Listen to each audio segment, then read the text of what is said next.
Hey guys, welcome to the YouTube channel Study Up.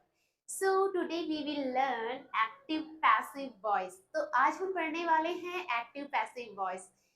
तो ये video आपके लिए बहुत हेल्पफुल होने वाली है, इसलिए बने रहिए मेरे साथ वीडियो की एंड तक.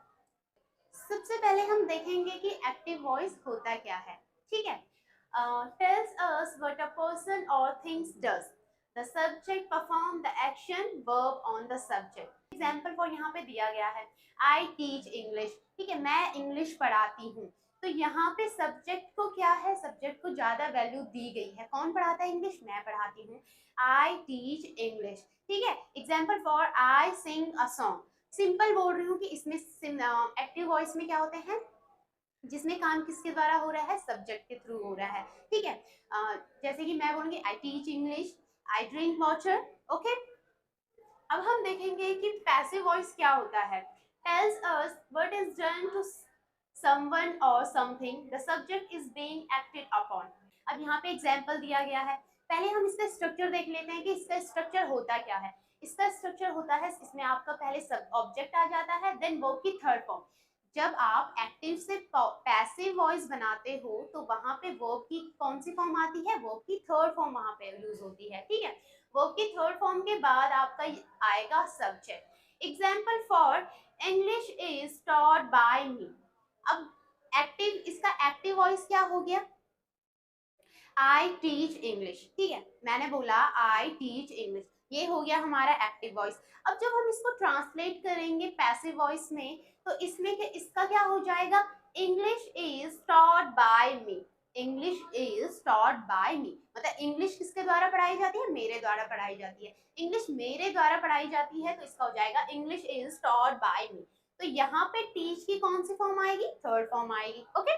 अब मैंने बोला आई सिंग अ सॉन्ग. ठीक है. अब जब हम इसका पैसिव वॉइस बनाएंगे तो यहाँ पे हो जाएगा a song is sung by me. तो यहाँ पे सिंग की कौन सी फॉर्म आ रही है, थर्ड फॉर्म आ रही है.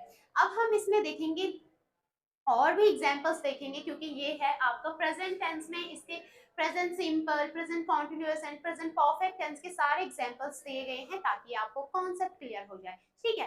तो अब हम देखते हैं प्रेजेंट सिंपल के active voice and passive voice. अब जैसे एक्टिव वॉइस क्या है, प्रेजेंट सिंपल.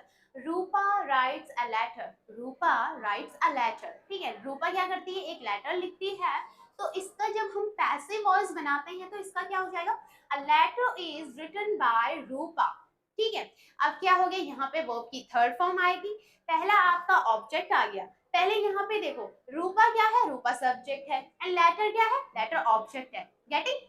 अब जब हम इसका पैसिव वॉइस बना रहे हैं तो लेटर आपका पहले आ जाएगा, मतलब आपका जो सब्जेक्ट है वो पहले आ जाएगा. ठीक है. जैसे कि यहाँ पे a letter is written by Rupa. Getting. And जो आपका सब्जेक्ट है वो आपका एंड में आ जाएगा. गेटिंग.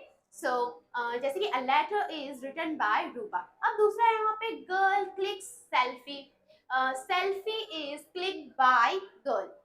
थर्ड है my mother doesn't buy dresses. अब ये क्या है, ये तो आपका पॉजिटिव वाला था. प्रेजेंट सिंपल का कौन सा वॉइस, कौन से सेंटेंस है ये, पॉजिटिव सेंटेंस. अब ये जो है my mother doesn't buy dresses, ये आपका हो गया नेगेटिव सेंटेंस. ओके. सो इसमें क्या हो गया, my mother doesn't buy dresses. अब जब हम इसका पैसिव वॉइस बनाएंगे तो यहाँ पे क्या हो जाएगा, the dresses are not bought by my mother. Okay. यहाँ पे क्या हो गया, बाय की कौन सी फॉर्म आ गई, थर्ड फॉर्म आ गई. अब हम दूसरा देखेंगे, some people do not accept fashion changes. ठीक है, मतलब क्या करते हैं कोई लोग, कुछ लोग होते हैं जो उनको फैशन के चेंज हैं वो क्या करते हैं, एक्सेप्ट नहीं करते हैं. तो जब हम इसका पैसिव वॉइस बनाएंगे तो क्या हो जाएगा, the changes of fashion are not accepted by some people. ठीक है. अब क्या हो गया, do you buy online clothes. अब ये हो गया आपका इंटरोगेटिव सेंटेंस. इंटरोगेटिव सेंटेंस मतलब जब हम किसी से क्या करते हैं, क्वेश्चंस पूछते हैं. पहले हमने देखा पॉजिटिव. ठीक है, फिर हमने देखा नेगेटिव. अब हम देख रहे हैं इंटरोगेटिव सेंटेंस मतलब प्रश्नवाचक वाक्य. ठीक है, जब हम किसी से क्वेश्चंस करते हैं. तो जैसे मैंने बोला do you buy online cloth, क्या तुम ऑनलाइन कपड़े खरीदते हो. तो तो जब हम इसका पैसिव वॉइस बनाएंगे तो इसका हो जाएगा are online clothes bought by you, मतलब क्या तुम्हारे द्वारा ऑनलाइन कपड़े खरीदे जाते हैं, ठीक है। डज शी ईट फूड, अब मैं क्या बोल रही हूँ, डज शी ईट फूड, क्या वो खाना खाती है।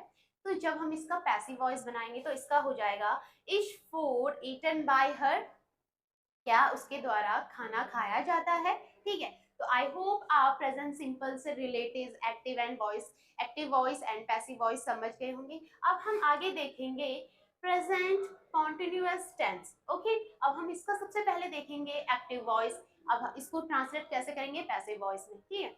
जैसे कि मैंने बोला she is singing a song, क्योंकि ये क्या है प्रेजेंट कॉन्टिन्यूअस टेंस है, इसलिए इसमें क्या काम मतलब हो रहा है, काम प्रेजेंट में कंटिन्यू हो रहा है, इसलिए मैंने बोला she is singing a song, वह गाना गा रही है। अब जब मैं इसका पैसिव वॉइस बनाऊंगी तो इसका क्या हो जाएगा, a song is being sung by her, ठीक है, मतलब गाना उसके द्वारा गाया जा रहा है, ओके। तो यहाँ पे क्या हो गया, सिंपल है, आपको क्या करना है, एक्शन की थर्ड फॉर्म का यूज करना है, ओके गाइस। अब हम दूसरा देखेंगे, he is typing an email. अब यहाँ पे एन क्यों आया, क्योंकि ई क्या है, ई वॉल है, ओके। तो यहाँ पे क्या हो गया, he is typing an email is being typed by him, मतलब उसके द्वारा क्या हो रहा है, ईमेल उसके द्वारा टाइप किया जा रहा है। I am not cooking dinner, मैं डिनर नहीं बना रही हूँ, ये आपका नेगेटिव सेंटेंस हो गया गाइस, ठीक है। अब देखेंगे dinner is not being cooked by me, खाना मेरे द्वारा नहीं बनाया जा रहा है। आर दे प्लेइंग बास्केटबॉल, क्या वे बास्केटबॉल खेल रहे हैं, ये आपका हो गया इंटरोगेटिव सेंटेंस, मतलब हम क्वेश्चन पूछ रहे हैं, कब पूछ रहे हैं, प्रेजेंट में क्वेश्चन पूछ रहे हैं, मतलब कि जो काम कंटिन्यू हो रहा है। मैं बोल रही हूँ कि are they playing basketball, okay, is basketball being played by them, okay. अब are we watching a movie, क्या हम मूवी देख रहे हैं।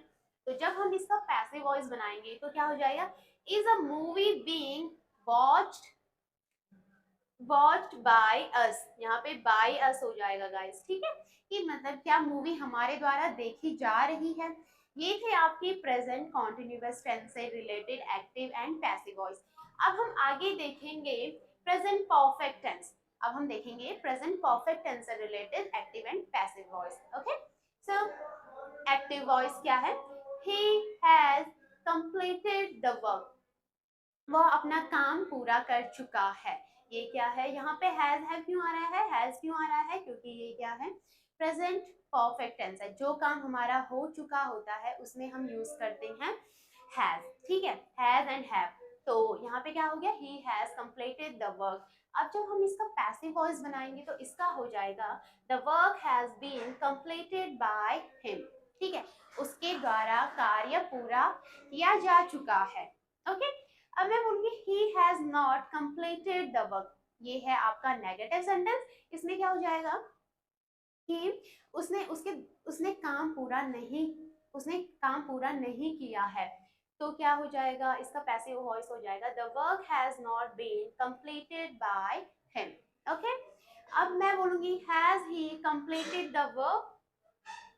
अब यहाँ पे क्या है, क्योंकि हम प्रेजेंट परफेक्ट टेंस में वर्ब की थर्ड फॉर्म का ही यूज करते हैं, इसलिए जब ये आपका एक्टिव वॉइस होगा तो यहाँ पे भी आपकी थर्ड फॉर्म आएगी, ठीक है। अगर आप इसका पैसिव वॉइस बना रहे हो तो इसका तो रूल ही है कि जब आप पैसिव वॉइस बनाते हो तो वर्ब की थर्ड फॉर्म ही आती है, तो यहाँ पे आपकी वर्ब की थर्ड फॉर्म ही आएगी, ठीक है।